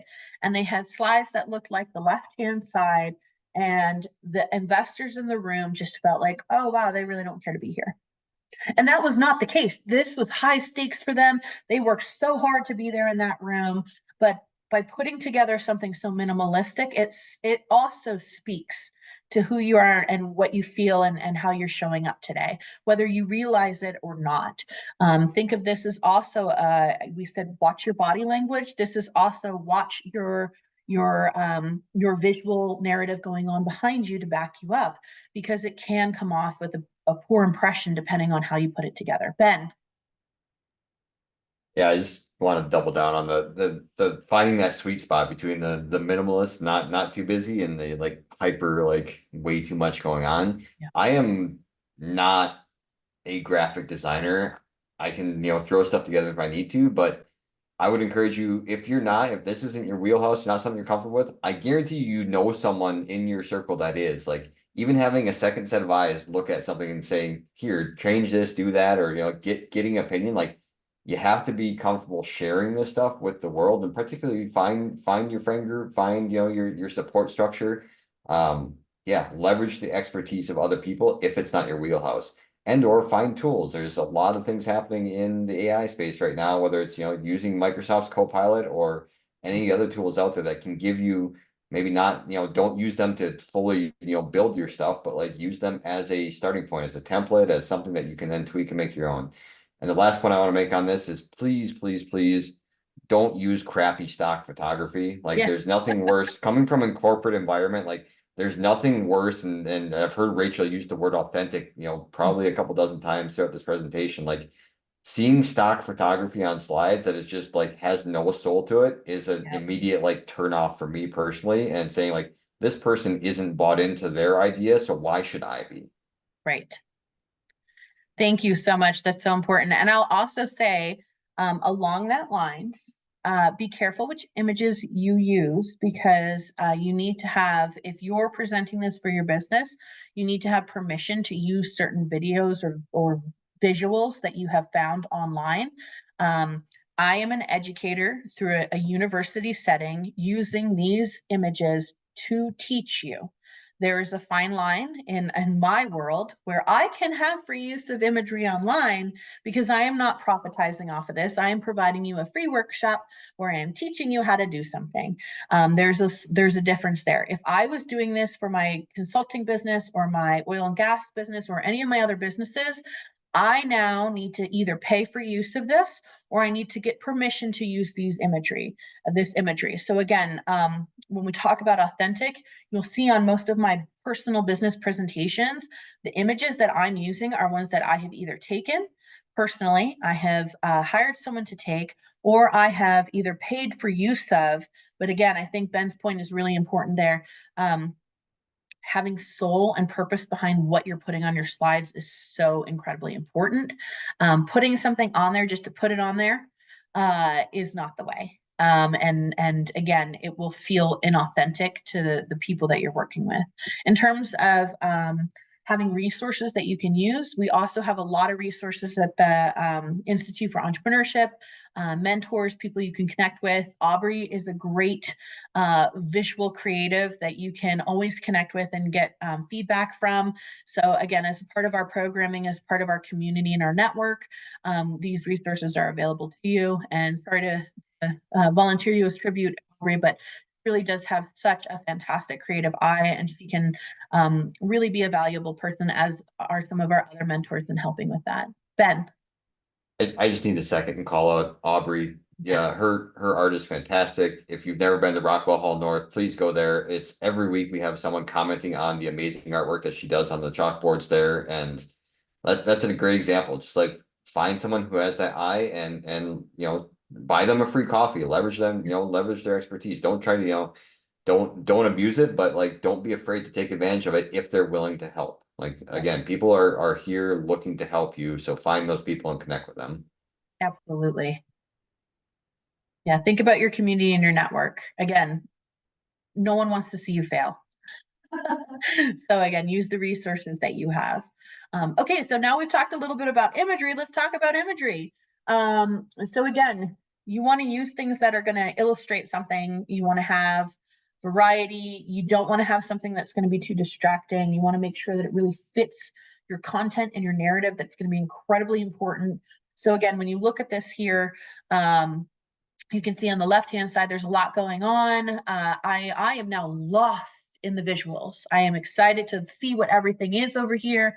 Whereas on the right-hand side, I have made a very similar focus for what it is I'm saying in my narrative, but I'm clean, crisp, and clear, and I'm no longer distracted by it between listening to you or accepting all the little visuals behind me. Really quickly on font. Font is, I think, a space where people get forgotten.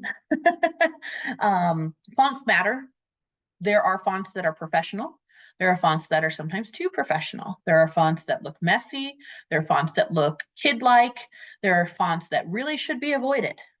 So again, think through the fonts that you're using. And in general, I have a rule of thumb. Don't use more than 2 different types of font, because it starts to get really messy and really confusing. I will usually, in general, use one type of font for titling, and I'll use a secondary type of font for my heading or for my body and my text. I make them clean, I make them crisp, I make them so they're easy to see from a distance. And again, just be very specific and strategic with the types of fonts that you're using. Oftentimes in a presentation setting, using something that's italics or script or very decorative becomes very difficult to read. It slows people's ability to read down, which means I am now spending more time focused on your background than I am focused on what it is that you're saying. Yes, Bree. Hi, yeah. On that note of fonts, so with my company, I have a whole branding template where we have our own colors, we have our own fonts, etc. Those fonts are a little bit bold, and I definitely want to put my branding on the background of my pitch here, but I am a little bit concerned that maybe the script that we have might not be appropriate based on what you're saying. So should I stick with our branding to keep it consistent, or should I change it in this instance? What would you recommend? Yeah, I think yes, and I would say let's look at it first. Let's come in one-on-one and take a look at how bold it actually is. Okay. If it is really, really bold, I would say you can still have use of it in titling, I think is a fair placement for it. And then maybe changing the body so that it's a little bit easier to read. What you don't want is to have it be so drastic or so bold that it's a distraction or it's difficult to read. So let's take a look at it, because I do think it's great to have a consistency and to use the brand that you've built and the brand style that you've built. I think is very important, and it stays authentic to your company and to how you're going to present yourself. While at the same time, there might be some flexibility, and maybe we only use it for these pieces within the visual nature of the presentation, and then we dissect it here. So when you come in for your next one-on-one, let's look at it, and we'll decide then. Okay, great. Thank you. Appreciate it. Absolutely. And yeah, that brings up a good point. So even in the College of Business, right, we have multiple types of fonts, which I think is really interesting. Okay, so moving on, here is an actual presentation slide that I have seen not just once, but multiple iterations of things like this over time.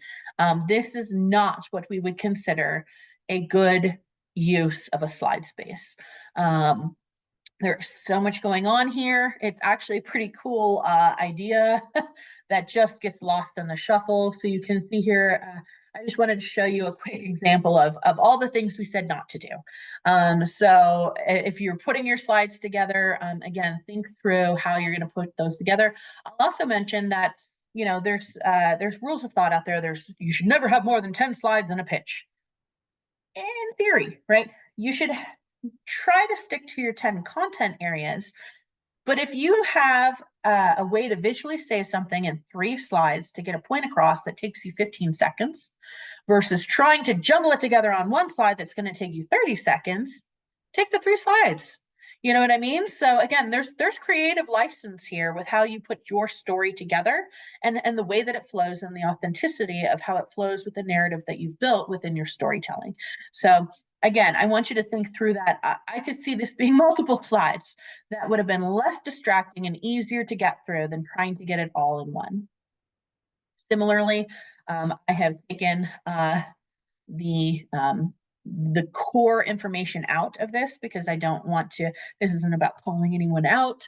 But this was a real slide that we had submitted, a real presentation deck style from a couple years ago.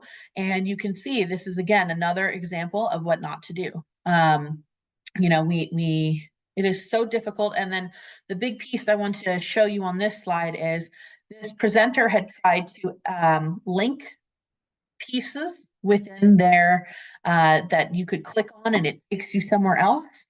Don't do that in your presentations. We're not clicking on anything. It is difficult to read. Bold, italicized, do what you gotta, or not italicized, bold, change color, do what you gotta do to make a pop to show that this is important.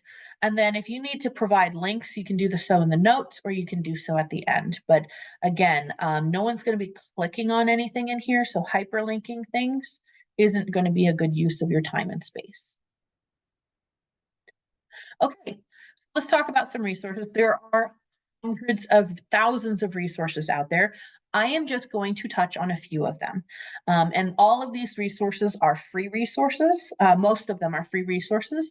So again, I just want to share a couple options here for people to start to think through. First and foremost, we've got Canva.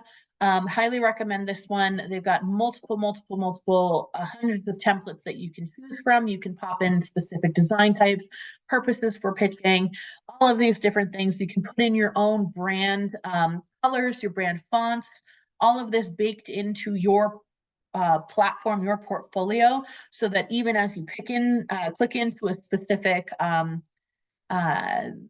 visual structure, it will auto change based off of the needs and and switch things to the style and the guide and the font and the colors that you need. So again, this is a great one for getting a visual outline and thinking creatively through who you are and how you want to present things. PowerPoint in general also has a lot of things. There's also a couple different Copilot and a few other things through Microsoft that are available.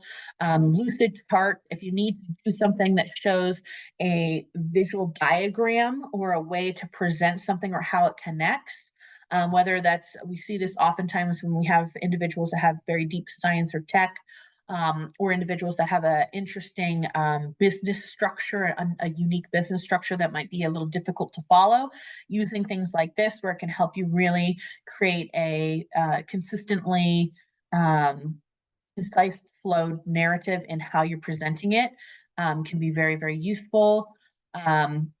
We have AI is one of my favorite new things to use because you can get really creative and have different prompts. Beautiful.ai has been really fun in creating some really beautiful presentations. Again, I would use, as I say with any use of AI, be very careful in that you use this as a starting point to help guide you. Don't make this be the last stop. Right? So you still have to put your own insights in it. You still have to double check it. It can be wrong. AI can lie. So again, just be very careful in your use of it, but as a starting point to get the juices flowing and to figure out, you know, if you're stuck on a blank slate, I think that AI is the best option to start getting that narrative and those juices flowing. And then this is one that I got from Bree recently. It's something called Pip Text. So if you're having a hard time figuring out how to build your story and your narrative, this is almost like a virtual game kind of, or visual game kind of flashcards that you can use with different prompts to help you start thinking through how you are going to build that creative narrative. And then also has, through their online site, has these different visual cues that you can use to help, again, what's the best way to tell this story. So again, it can be a great another place if you're kind of blank slate and I'm not sure where to go from here. These are some great resources. There's tons of them out there though. So I'm just showing you a couple to start getting the juices flowing. Okay, really quickly, we're going to touch on some strategies for managing nerves. And then I want to make sure we have time to get through everything. So when we talk about strategies for managing nerves, I want to just very clearly mention that not everything works for everybody. And I think that that's important. So you have to kind of try different things to figure out what really works for you. For me, preparation is the biggest one. So prepare, practice, right? I also like to think through and anticipate the different questions that I'm going to get asked because I don't like feeling so caught off guard. And now Q&A is one of my favorite areas because I love that space where I get to, on the fly, come up with a creative answer and how I'm going to solve something. There's different mindfulness techniques. So again, I think one of the biggest ones, especially before, during, and even after, before you start your Q&A, deep breath. Get some oxygen flowing to that brain. Take a deep breath. Stay present, stay focused, and okay, I'm ready. I've recentered myself. Let's carry on. Again, using those visual aids to help with your engagement can be really powerful, just so long as they're not too distracting.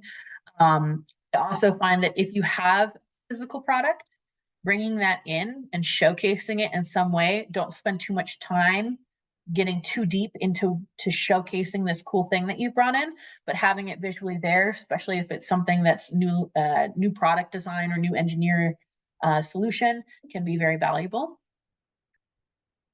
Some techniques for confidence building that I have found very useful and powerful. So again, have a positive visualization. So think about what success looks like. Visualize that first. There's a lot of different research out there on how your mindset development matters so much when doing something like this. So if you're going into something and all you're thinking about is all the bad that could happen, all the negative things that could happen, all the, oh God, what if I come off? What if I sound stupid? What if I'm inauthentic? What if, immediately pause there and start changing that mental narrative to, oh gosh, what if I go up there? What if I rock it? What if everyone's so excited about this? What if I have really good questions? What if the audience is just so like into what it is that I'm saying, right? Start thinking through how you flip that. One thing that I learned from one of my horse riding coaches in the jumper arena is when I'm really, really nervous. So the physiological triggers for nervous and excitement are almost the same. So if I'm really, really nervous about something, instead, mentally, I start going, I'm really, really excited about something. And your body and your mentality starts to shift to, I'm really, really excited about something. So again, as much as it feels maybe in the moment a little inauthentic, you're feeling very nervous, start just saying, mantra yourself, feeling very excited. I'm feeling very excited. I'm feeling very excited. Focus on those positive outcomes. Another great thing is something called power poses. They work for some, they don't work for others. It's up to you. For me, having a confident, positive position in how I present my body makes a big difference. I stand a little bit more wide-legged. I stand a little bit more confident. We have like, the Superwoman pose, right? We have some of these different poses where, again, I wouldn't go, superhero style in my presentation, but I might stand with a little bit more of a confident tone. I will have my shoulders back. I will have my back upright and I will speak confidently and clearly. I have a tall back. I have my shoulders back. I have power in how I am presenting myself presently. And then again, just be strong. Be strong with your words. Be strong with your tone of voice. Be strong and confident in the fact that you have done a lot of work on your businesses, that you have done a lot of work to get you to this point, that you're actually presenting what it is that you do in front of people, and you've got an audience there who wants to see you succeed. Be confident in that. You are the knowledge center for what it is that you're doing, and you have a passion that has brought you from, hey, this was a cool idea, all the way to here now where you're presenting this in front of a group of people. That's a big deal. Be confident in that. You're here for a reason. And I think sometimes when we get nervous, it's hard to remember that. So just again, know that, as Ben said earlier, There's a room of people here that they're not here to see you fail. They're here to see you succeed. And they're excited to see what you have to say and to learn from you. And so if you take it from that perspective of, I'm just helping educate my community on what it is that I really care about, that can sometimes make a really big difference in the mindset shift of how you approach things. And then another big piece that I really want to spend some time talking about is overcoming this fear of mistakes, right? So embrace the imperfection. It's never going to be perfect. And as a former perfectionist, recovering perfectionist, I can tell you that that only does you a disservice, right? So accept that nerves are natural. Accept that you have to overcome this concept of, if it's not perfect, it's failed.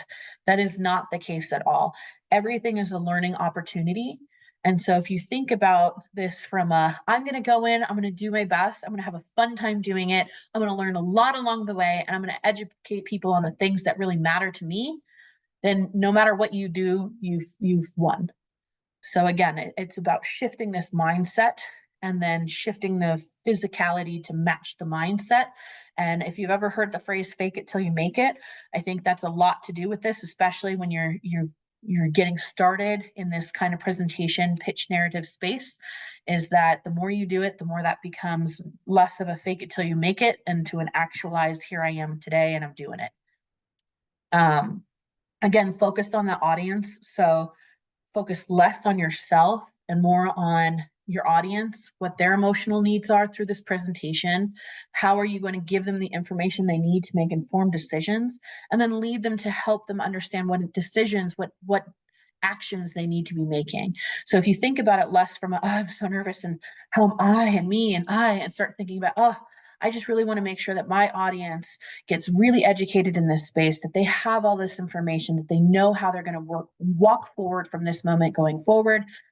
It does shift the mental space that you're in from less of a high stakes ride or die, this is it, do or die scenario, to I just want to make sure that I'm educating people in the right way so they can make the informed decisions that matter.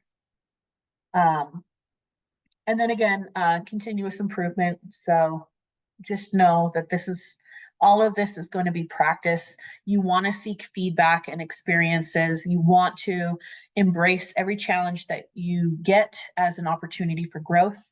Not one thing that we're doing here is failures. Everything in entrepreneurship is an opportunity to learn and to do better and to grow more.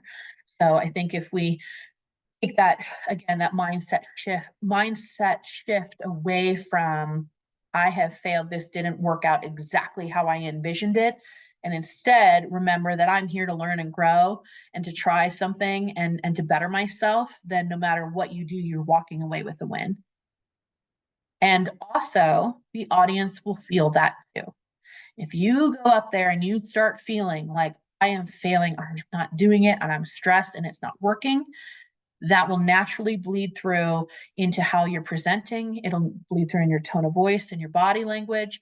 So again, you want to go up there with confidence and excitement and just keep that alive, and your audience will keep that with you.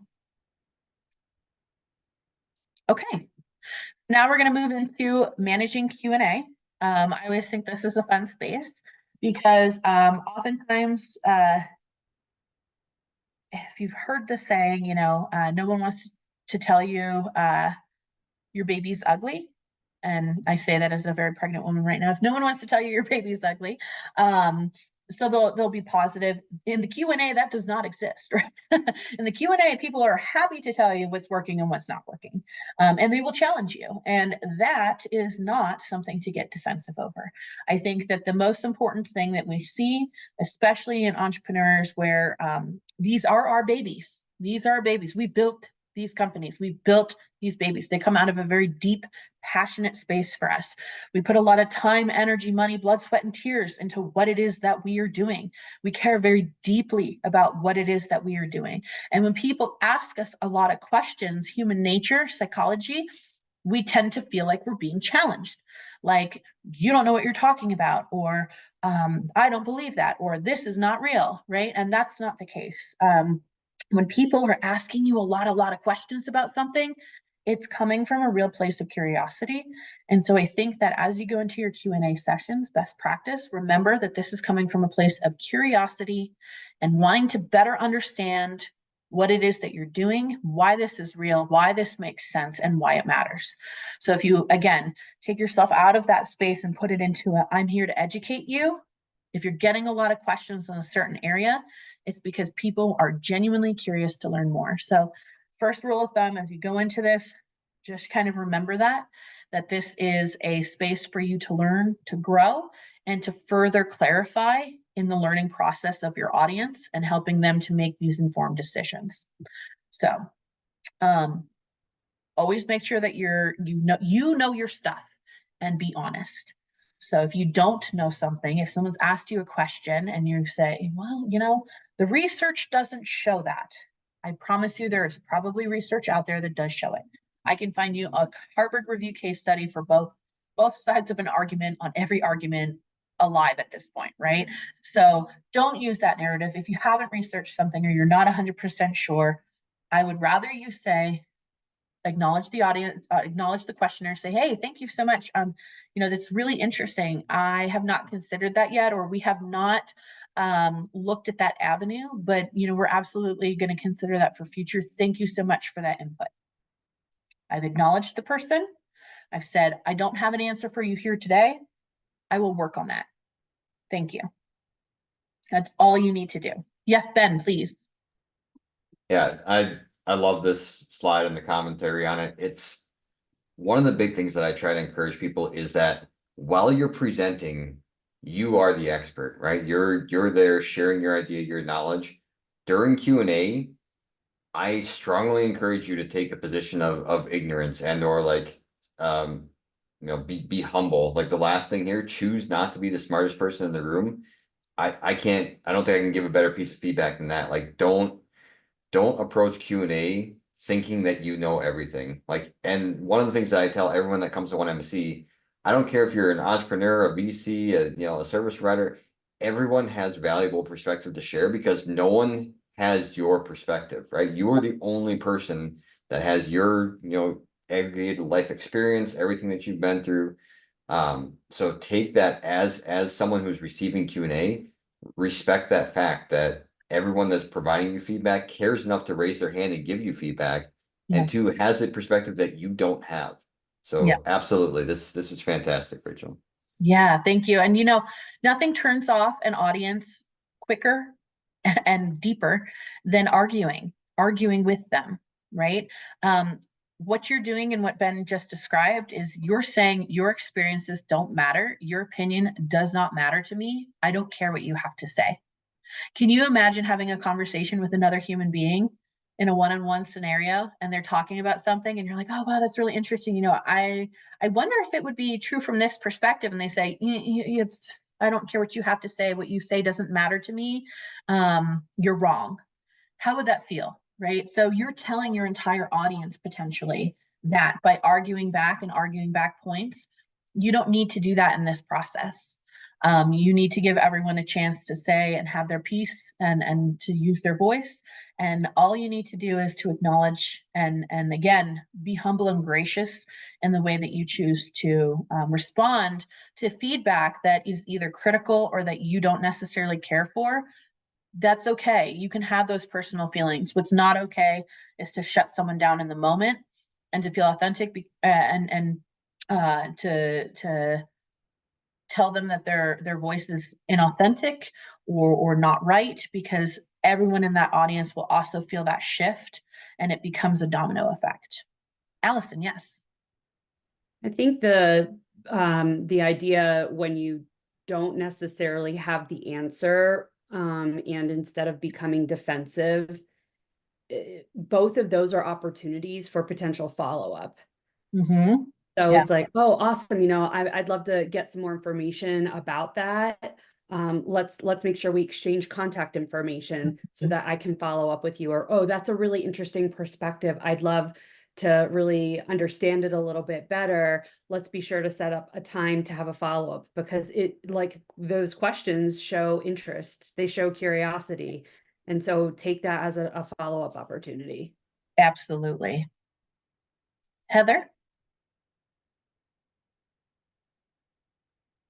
My curiosity is just from when you have a question up, and it's could be that the science isn't there yet. Like, for example, our particular situation is we are working to build the science. The science is coming as we go through, and that's definitely a big piece for us. So I was just curious, when we have questions like that, when inevitably the answer is we're developing the science or just getting excited about it. What wording would you suggest is a really good step of you can be a part of it, like almost like a CTA is what we're going to end up doing, like be a part of it by investing in this knowledge type of thing. I honestly think the way that you just said it is fantastic. Oh, okay, great. Yeah. You know what I mean? It gets people excited about it. And thank you so much for that perspective. You know, we're building the science currently. It's not quite there yet, but I would love to exchange information with you as we continue to build this out. I think that's very valuable insights. And if you're open to it, I'd love to bring you into this narrative. That's great. And then it keeps people invested, excited. Yeah, that's a perfect way of doing it. Yeah, I don't want to shut anybody down by any means. And that was ultimately like, I know there will be questions that our science is not there yet, but it will be because we just need time. And I think that that's fair. And the way that you just said it, I think was positive, reasonable, doesn't shut anyone down, inclusive. Amazing. Okay, that's good. Thank you for the affirmation and the validation, because that's what I'm going to get them. Absolutely. And then just really quickly before we move on to the next slide. So another big piece of this, again, Q&A, it's usually timed. You have a set amount of time to do something. Don't waste your time by overselling your answer. So a lot of times what happens is we have individuals that, you know, I could say another thing about this, and I could say another thing about this. Or if you go up in a team environment, you've got a team of 4 people up there and one person answers, and then the second person is like, and just to jump in and answer it as well. And oh yeah, and then the third person jumps in. Don't do that, right? Have a plan of attack. One thing I like to do, especially in a team environment, is I will have a cue, some kind of cue. One thing that I would do is with my team is if I was uncomfortable with the question that was answered and it was my knowledge center, so everyone on the team has a specific area that they are going to be answering in. Mine was usually around financials. There was others that was around, you know, market research, marketing, you name it. And so if I felt a little uncomfortable with the question that was asked, I would take a very micro step forward as I answered the question. And that would alert my team that I would like you to jump in after I have finished speaking to finish answering this question. If I did not step forward, my team knew I am not going to continue to talk on her subject matter because she has effectively answered the question. There's, of course, a lot more we could say on this matter. The purpose is to be clean, clear, and concise with how we answer, just like how we presented and just like our slides. And so what happens is when we have lots of people answering, adding on, at some point, you not only oversell your answer, which then leads people to not believe the answer, but it also, when you have multiple team members doing that, it makes the initial speaker sound like they didn't know what they were talking about. My team was so not confident in what I was saying that they felt they had to jump in and save me because I didn't answer it effectively, which inauthenticates everything that you just said from the audience perspective. So again, just think about that as you kind of go up there. And then remember that less is always more. To Allison's point earlier, this is a front door, first step conversation to get people excited to continue the conversation. So answer the question effectively, but less is always more. And it's okay if there's more that could be said, because that gives you an opportunity to continue those dialogues at a different point in time. Another really quick thing here is just try never to hypothesize. I have seen this so many times. We create well, you know, what a fake scenario on the fly of what could be happening and how we example this. It usually doesn't go over well. Try to stay in the here and now and what you really do know. And if you can't answer something or you're not sure, just be authentic with it, be honest with that. And that's, you know, what we talked about earlier. Yes, Ben. And just to kind of double down on the recording conversation earlier, like please make sure that you have some sort of video or audio recording of your Q&A, because the last thing you want to do is spend time like scribbling down notes or like trying to have like, you know, a couple hours later going back in your memory and remembering what was important. There's no more valuable part of presentation than the Q&A. So please make sure that you're capturing that so that you can spend the time later to go back, review it, take away all the valuable pieces that came from it. Make sure you're getting, you know, oh, this person said X, so I need to follow up with them, find them on LinkedIn, send them an invite, an email, whatever. Don't use your valuable Q&A time trying to capture what's happening there. Make sure that you have it somehow recorded so that you can access it later. Absolutely. Love that. Yeah, and again, remember, this is as much for you as it is for your audience, if not more for you.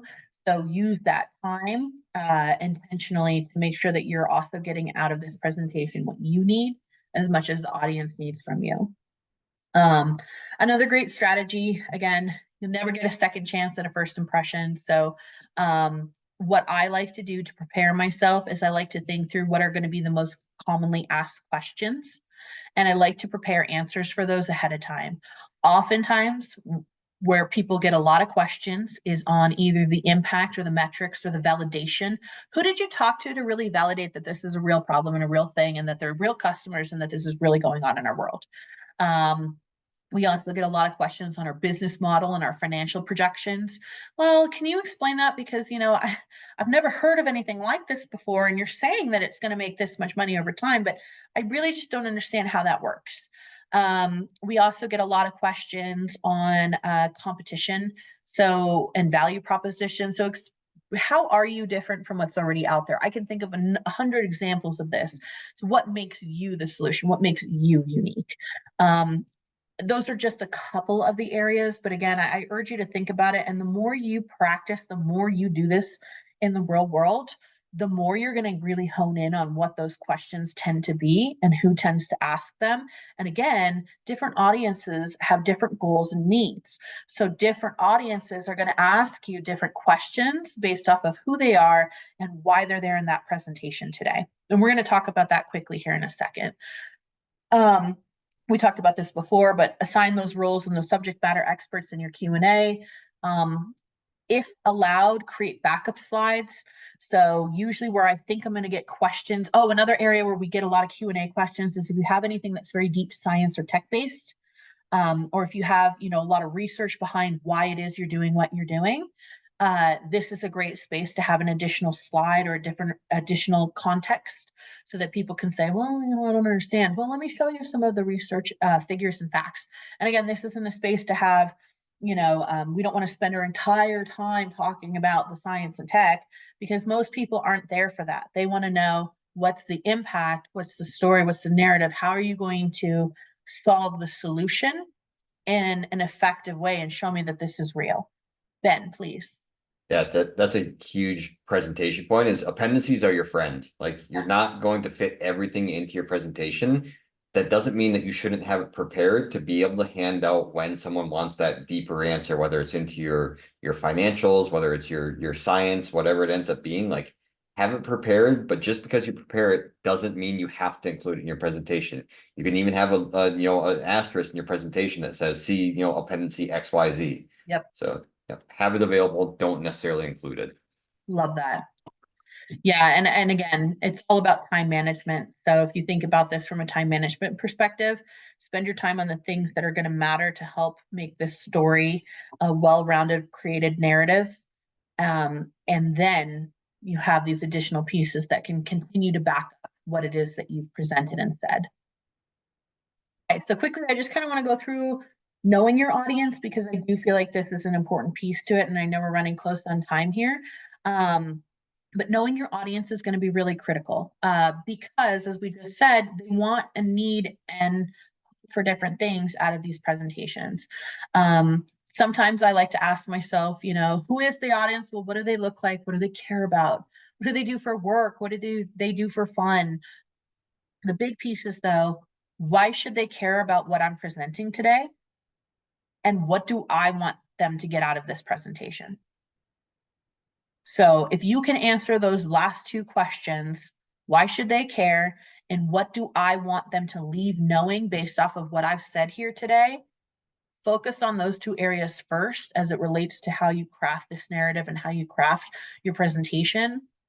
And then again, practice it so that you can determine whether or not that's hitting home. So, if I was a student and I'm presenting in a classroom structure, it becomes really easy, these presentations, because usually your professor has given you a very clear rubric of, I want you to do XYZ. You're going to talk about 1, 2, 3. If you don't hit points, ABC, like it becomes a very, very specific, I'm going to do exactly this, and this is how this is going to matter. And that's fantastic. And I promise you, if you're a student and you do it in that structure, you're going to get an A. Now, if I was a customer, on the other hand, I might care about different things. I might care about, the specific segments that matter to me. It's just a matter of convenience, quality. Again, the work that you've done in your customer discovery and your venture validator programming will help you have come to these conclusions of what matters to your audience. Will this make my life better, faster, cheaper? How much so? Is this going to solve the problem that I really have in my real life now, today? And what value does this bring to me long term? If you have community partners, they might care about what's the community impact of a program like this, or a product like this, or a solution like this. Is there going to be a social or environmental impact? What are going to be my community offerings? Thinking of this as like a yin and yang, relationship. What are you giving to me, and what am I giving to you in return? Are there other stakeholders in my community that have their interests invested in this? What is going to be the impact of this to me personally and to my community and my environment? From a business corporate partner perspective, they may care about the cost to them. They want to know what additional value add do you bring to the table that they can't do on their own or without you. They're going to care a lot about the timeline and your confidence to be able to meet the goals and the objectives which you say you can do and when by. They're going to care about the return on their investment, or the return that they get with you as a partner. What's the revenue or the profit share that might be associated with this partnership? So again, thinking through some of those pieces. If you're looking at an investor, they might care about, what's the revenue model? What's my ROI? When do I make my money back from giving you money in the first place? What's going to be the market traction for this? Show me that you're unique and differentiated. What's the timeline to your exit? If you're going from a, angel VC route, especially a VC route or private equity route, I don't make money until you sell your company. So if you're coming to me for money and then you have no intentions of selling your company, like I don't see a world in which we work together. That's not how this works. Perhaps you seek non-dilutive funding, right? Grant funding or something else.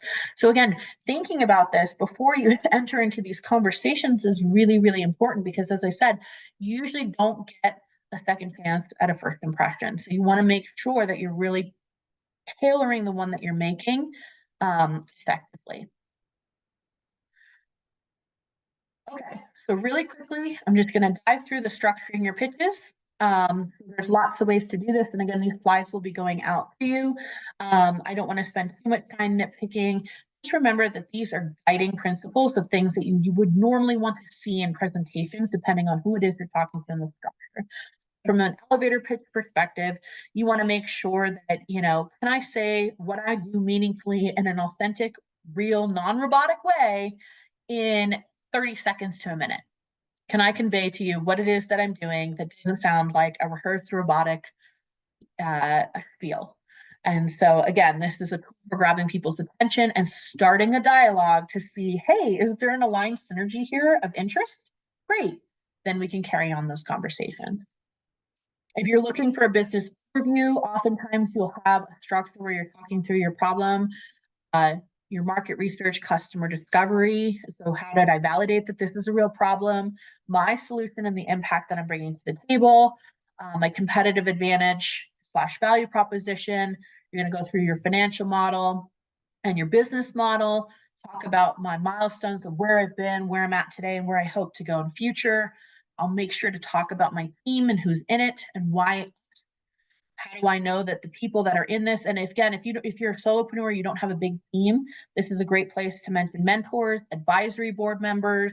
Again, who are all the people, the champions in my corner that make this valid and viable? Also put partners in there. And then again, always close with that summary, the contact information, and the ask. Similarly, in a 5-minute demo pitch, you're going to see very similar to the last slide, but you might include your exit strategy and also the demo of your technology or science. Again, different presentation structures for different things. This is a traditional 10-minute funding pitch. So again, you can kind of see very similar structure in all of these. You might spend a little bit more time talking through each one of these components. And again, you'll notice on every single one of these, we are stopping with a summary and a contact information. We are closing out our story in a productive way, bringing it home. We're providing our contact information, because if we don't know how to contact and follow up, that's a real big problem. And we're always making sure we have that ask of, what action do I want you to take based off of this? This is the last thought I'll leave you with. Is this is some of the best advice I have ever been given from one of my investors. And it was, if you want advice, ask for money. If you want money, ask for advice. So just remember that these presentations, as we talked about so many times before, Ben, Allison, Aubrey, and I, this is a front door first step conversation. This is not usually a conversation, even in an investor pitch where you've maybe pitched a couple times, you're going into this knowing that this is a first step towards building a relationship that can hopefully take you to an end goal that you envision. And so it can sometimes feel like a thankless process. Just keep going with it, keep at it. Sometimes it's a numbers game, but most importantly, just know that the way that our society has kind of changed and our entrepreneurial landscape has changed, oftentimes this is a starting point conversation. And so when you ask for advice, relationships, strategic partnerships, goals in getting you from point A to point B. Here's the funding structure that I need to support this business model. Additionally, I'm looking to build relationships in XYZ. That'll oftentimes in this landscape today get you further towards a financial goal than to ask for the money outright and say, right now, here today, our first time meeting, I want you to give me $1 million to fund this business going forward, right? So again, just think about a lot of this process in these presentations as this is your goal in building this relationship, and that there are more conversations to come from this. And I think to Allison's point earlier, this is the beginning of a sales process that will be authentic if done right. And what's not authentic is to be like, buy now, right? There's ways to do this, but if we think about this as your first impression front door, to have those follow-on conversations, I think this is where this can be really, really, really impactful. All right. Well, with that, I'll stay on the line. I'm going to stop the recording. I'll stay on the line for anyone that has any more additional questions. But I want to thank everyone for taking the time today to go through this workshop. And I want to thank Ben, Aubrey, Allison for your insights and your impact in this. If you guys have any last words to say, I'd love to make sure those are included before we stop the recording. The only thing I'll throw in is just, again, I said it before, but practice. Like, please go to Toastmasters, come to 1 million cups. Even if you don't want to present like right away, come to 1 million cups and see the community, see what it's there, and share again your perspective, because no one else in that room is going to have the same experience that you have, and you have valuable insights to share with everyone that's getting up there and presenting. So please come out and join us, or go to Boulder, go to Denver, you heard Rachel say she went to a couple different ones. Like, every place that has that happening is valuable, not just for you, but for the people that are there, and you can share your value with them. Absolutely. Yeah, Thanks, Rachel. Rachel, this was a great presentation, and I feel like we're like pitching 1 million cups here during this meeting. We're not getting any like kickbacks or anything, but it's such a really valuable place to practice your message. And I've done it a bunch of times. My expertise is more in the follow-up conversations, not in the pitch presentations. I've presented like 6 times at different 1 million cups, and it's really, really a stretch, but it's such a great exercise to do. Wholeheartedly agree. And again, thank you everyone. And if you have questions, again, feel free to, we'll stay on, you can ask them now, or feel free to set up office hours, or, come network with us on Wednesdays from 9 to 10 a.m. at the Rockwell Hall North at CSU, where we do 1 million cups. And again, just remember that this is a journey, and every opportunity that you take to practice and to do this and to engage in these skill sets, you're doing nothing but bettering yourself every single time. So there's no lose here. There's only wins. And with that, please, reach out, and thank you everyone so much for being here today. Thank you. Thanks, Thank everyone. you. Thank you so much. Thank you.